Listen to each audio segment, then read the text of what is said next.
Hello and welcome to बाइक्यूल्स। आज के लेक्चर में बात करेंगे ब्लड ग्रुप्स के बारे में। तो जैसे ही मैं बोलती हूँ ब्लड ग्रुप्स, आपके माइंड में कुछ ब्लड ग्रुप्स के नेम्स आए होंगे, जैसे कि ब्लड ग्रुप ए, बी और ओ, जो कॉमनली आपने सुने होंगे। ठीक है, तो बेसिकली वर्ल्ड में ब्लड ग्रुप्स डिटरमाइन करने के लिए काफ़ी सारे सिस्टम्स बनाए गए, पर इनमें से मोस्ट वाइडली एक्सेप्टेबल दो तरह के सिस्टम्स हैं जिनको हम बोलते हैं एबीओ ब्लड ग्रुपिंग और आरएच ब्लड ग्रुपिंग। आज के लेक्चर में हम बात करेंगे एबीओ ब्लड ग्रुपिंग के बारे में, और इससे नेक्स्ट लेक्चर में हम बात करेंगे आरएच ग्रुपिंग के बारे में। सो बेसिकली जब भी हम ब्लड ट्रांसफ्यूज़न की बात करते हैं तो हमने अक्सर ये बात सुनी होगी कि जब भी ब्लड ट्रांसफ्यूज़न करवाना हो तो डोनर और रिसिपिएंट दोनों का ब्लड ग्रुप मैच करना चाहिए, यानी कि जो ब्लड दे रहा है और जो जिसके अंदर ब्लड जाना है, इन दोनों का ब्लड ग्रुप मैच होना चाहिए, वरना एक्सट्रीम केसेस में डेथ भी हो सकती है। क्यों? अगर डोनर और रिसिपिएंट का ब्लड ग्रुप मैच नहीं करेगा तो आरबीसीज डिस्ट्रक्ट हो जाएंगी, यानी कि आरबीसीज में क्लम्पिंग हो जाएगी और इसकी वजह से डेथ भी हो सकती है। तो ब्लड ग्रुप्स के बारे में पढ़ने से पहले हम बात करेंगे ब्लड की। आपने पढ़ा है कि ब्लड के अंदर 55% प्लाज्मा है, यानी कि फ्लूइड पार्ट है, और 45% सेल्स हैं, यानी कि फॉर्म्ड एलिमेंट्स हैं। और इन 45% में से भी 1% से भी कम जो सेल्स हैं वो हैं WBCs और प्लेटलेट्स, और लगभग 45% के आसपास जो सेल्स हैं उनको हम बोलते हैं RBCs।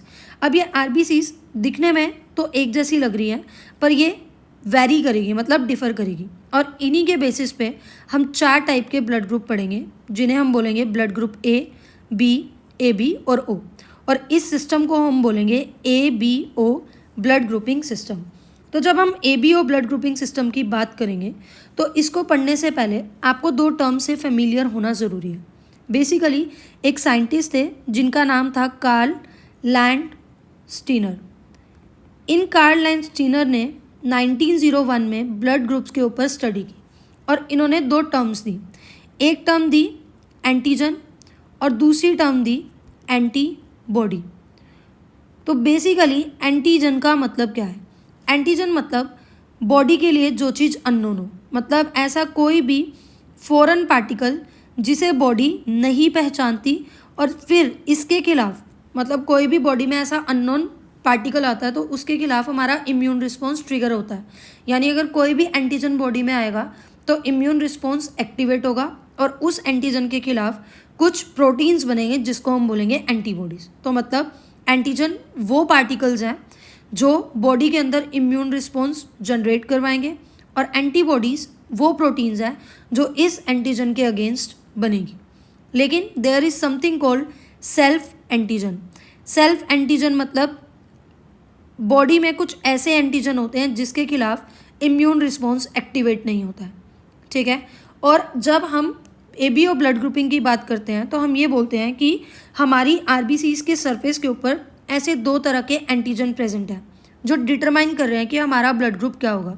बेसिकली ये एंटीजन का मतलब है कि एक तरह से एक नेम प्लेट, यानी कि पहचान पत्र। मतलब लेट्स से मेरा ब्लड ग्रुप ए है, तो मेरे ब्लड ग्रुप ए के ऊपर जो एंटीजन होगा वो होगा ए एंटीजन, और इसी से मुझे पता चलेगा कि मेरा ब्लड ग्रुप ए है।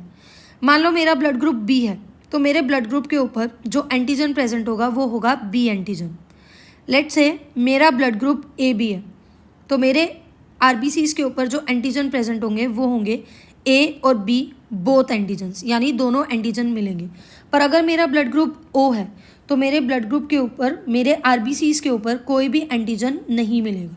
ठीक है, अब हमने बोला एंटीजन के खिलाफ एंटीबॉडी प्रोड्यूस होती है, पर साथ साथ हमने ये बोला कि जो सेल्फ एंटीजन है उसके खिलाफ कोई भी एंटीबॉडी प्रोड्यूस नहीं होगी। मतलब लेट्स से मेरा ब्लड ग्रुप ए है तो मेरे पास एंटीजन ए है, पर ये सेल्फ एंटीजन है तो इसके खिलाफ तो कोई एंटीबॉडी प्रेजेंट नहीं होगी।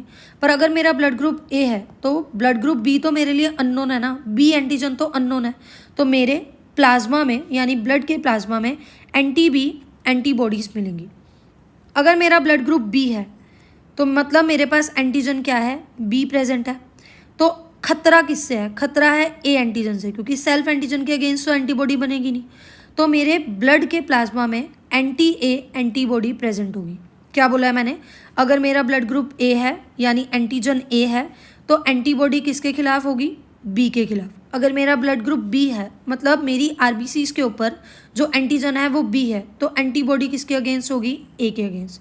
अब अगर मेरा ब्लड ग्रुप ए बी है तो मेरे पास तो एंटीजन ए भी है और एंटीजन बी भी है, और सेल्फ एंटीजन के अगेंस्ट एंटीबॉडी नहीं बन सकती। यानी अगर एंटीजन ए प्रेजेंट है तो एंटी ए प्रेजेंट नहीं हो सकता, और एंटीजन बी प्रेजेंट है तो एंटी बी एंटीबॉडी प्रेजेंट नहीं हो सकती। मतलब जिनका भी ब्लड ग्रुप ए बी होगा इनके अंदर कोई भी एंटीबॉडीज प्रेजेंट नहीं होंगी। लेट से मेरा ब्लड ग्रुप ओ है, अभी मैंने बताया अगर मेरा ब्लड ग्रुप ओ है तो उसके ऊपर कोई भी एंटीजन प्रेजेंट नहीं होगा। अब अगर कोई एंटीजन प्रेजेंट नहीं होगा तो यानी ए और बी दोनों एंटीजन मेरे लिए अननोन है और दोनों से ही मुझको खतरा है। तो प्लाज्मा में यानी ब्लड के प्लाज्मा में ए और बी दोनों एंटीजन के अगेंस्ट एंटीबॉडी मिलेगी। यानी जिनका भी ब्लड ग्रुप ओ होगा उनके प्लाज्मा में anti A anti B antibodies मिलेंगी। ठीक है, सो हमने अब तक जो भी पढ़ा पहले उसको समराइज़ करेंगे, उसके बाद हम एक टेबुलर फॉर्म में डाटा पढ़ेंगे कि कौन किसको ब्लड डोनेट कर सकता है। तो हमने बोला कि जो एबीओ ब्लड ग्रुपिंग है ये डिटरमाइन होगी कुछ एंटीजन के ऊपर, और ये एंटीजन कहाँ प्रेजेंट होंगे? आरबीसीज के सरफेस के ऊपर। बेसिकली दो एंटीजन हो सकते हैं, एंटीजन ए और एंटीजन बी। और एक्चुअल में ये एंटीजन क्या है? एक ऐसे केमिकल्स हैं या ऐसे पार्टिकल्स हैं जिनकी वजह से हमारा इम्यून रिस्पॉन्स इंड्यूस हो रहा है, यानी कि ट्रिगर हो रहा है। लेकिन हमने ये भी बोला है कि एंटीजन के अगेंस्ट जो क्या प्रोड्यूस होंगे? एंटीबॉडीज़ प्रोड्यूस होंगी। लेकिन बॉडी में सेल्फ एंटीजन्स होते हैं और सेल्फ एंटीजन के अगेंस्ट कोई भी एंटीबॉडी प्रोड्यूस नहीं होगी। ठीक है, तो यानी मेरी प्लाज्मा में दो तरह की नेचुरल एंटीबॉडीज़ मिलेंगी जो कि क्या होंगी? एंटी ए और एंटी बी। ठीक है, तो चलिए अब इस टेबुलर फॉर्म की हेल्प से पढ़ेंगे कि कौन किसको ब्लड डोनेट कर सकता है। लेट्स से मेरा ब्लड ग्रुप ए है, तो यानी मेरी आरबीसीज के ऊपर जो एंटीजन होंगे वो क्या होंगे? ए होंगे। अब अगर ये सेल्फ एंटीजन है तो इसके खिलाफ तो एंटीबॉडीज़ होंगी नहीं। मतलब अगर मेरा ब्लड ग्रुप ए है, एंटीजन ए है, तो एंटीबॉडीज़ ए के खिलाफ नहीं होंगी। पर बी मेरे लिए अननोन है, तो बी के खिलाफ यहाँ क्या होंगी? एंटी बी एंटीबॉडीज़ होंगी। तो कौन मुझे ब्लड डोनेट कर सकता है?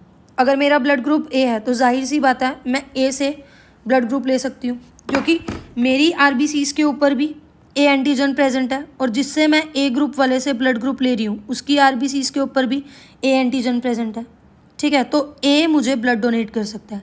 साथ साथ हमने अभी पढ़ा ओ के ऊपर कोई भी एंटीजन नहीं है।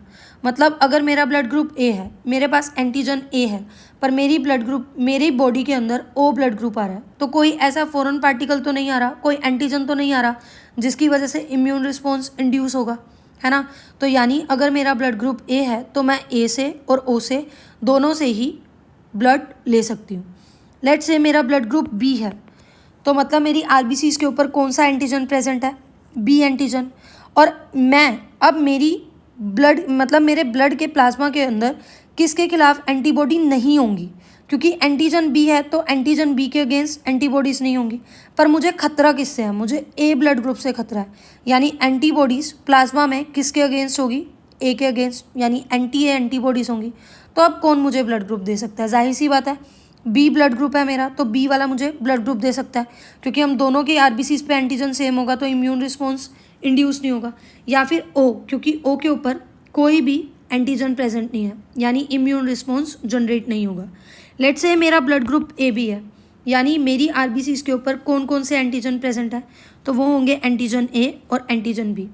ठीक है, लेकिन अब हमने बोला है कि सेल्फ एंटीजन के अगेंस्ट प्लाज्मा में एंटीबॉडीज़ नहीं बनेगी। तो अगर मेरे ब्लड में एंटीजन ए और एंटीजन बी ऑलरेडी है तो एंटीबॉडीज़ दोनों के ही अगेंस्ट नहीं होंगी। मतलब कि जिनका भी ब्लड ग्रुप ए बी होगा उनके प्लाज्मा में कोई भी एंटीबॉडीज़ नहीं मिलेंगी। तो कौन कौन मुझे डोनेट कर सकता है? मेरे पास एंटीजन ए बी प्रेजेंट है, दोनों प्रेजेंट है, तो जिसका ब्लड ग्रुप ए बी होगा उसके पास भी ए और बी एंटीजन दोनों प्रेजेंट होंगे, तो ए बी मुझे डोनेट कर सकता है। अगर मेरा ब्लड ग्रुप ए बी है और मेरे पास एंटीजन ए और बी दोनों प्रेजेंट है, तो ब्लड ग्रुप ए अगर मेरे अंदर आ रहा है तो यानी कुछ नया तो नहीं आ रहा, जो एंटीजन आ रहा है बॉडी के अंदर वो ऑलरेडी है, तो इससे भी मुझे खतरा नहीं है, यानी ए ब्लड ग्रुप वाला भी मुझे ब्लड डोनेट कर सकता है। और अगर बी ब्लड ग्रुप वाला मुझे ब्लड डोनेट करे तो क्या उससे कोई प्रॉब्लम होगी? उससे भी कोई प्रॉब्लम नहीं होगी, क्योंकि मेरे पास ए बी ब्लड ग्रुप है, यानी ए और बी एंटीजन दोनों है।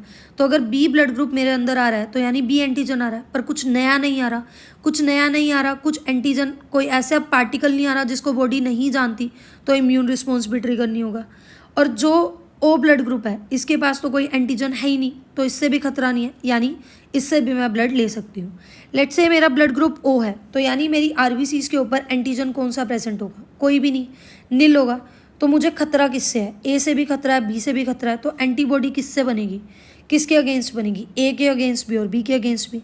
तो मुझे डोनेट कौन कर सकता है? क्या ए ब्लड ग्रुप मुझे डोनेट कर सकता है? नहीं, क्योंकि ए के पास एंटीजन प्रेजेंट है, ए जो मेरे ब्लड में ओ के अंदर प्रेजेंट नहीं है। ऐसे ही बी और ए बी डोनेट नहीं कर सकते। तो जिनका ब्लड ग्रुप ओ होगा उनको कौन ब्लड दे सकता है? सिर्फ ओ। तो अब यहाँ पर आप एक पैटर्न समझ रहे होगे कि जो ब्लड ग्रुप ओ है वो सबको ही ब्लड डोनेट कर सकता है, यानी ओ ब्लड ग्रुप वाले जो पर्सन होते हैं वो यूनिवर्सल डोनर होते हैं, ये सबको ब्लड ग्रुप डोनेट कर सकते हैं। और आपने ये देखा होगा जो ब्लड ग्रुप ए बी है वो हर तरह के ब्लड ग्रुप वाले बंदे से ब्लड ले सकता है, यानी ए से भी, बी से भी, ए बी से भी और ओ बी से भी, यानी यूनिवर्सल एक्सेप्टर कौन हुआ? Blood group A B. So this was all about blood group. I hope आपको समझ आया होगा। If you like this video then please like, subscribe and share बाइक्यूल्स। Thank you so much.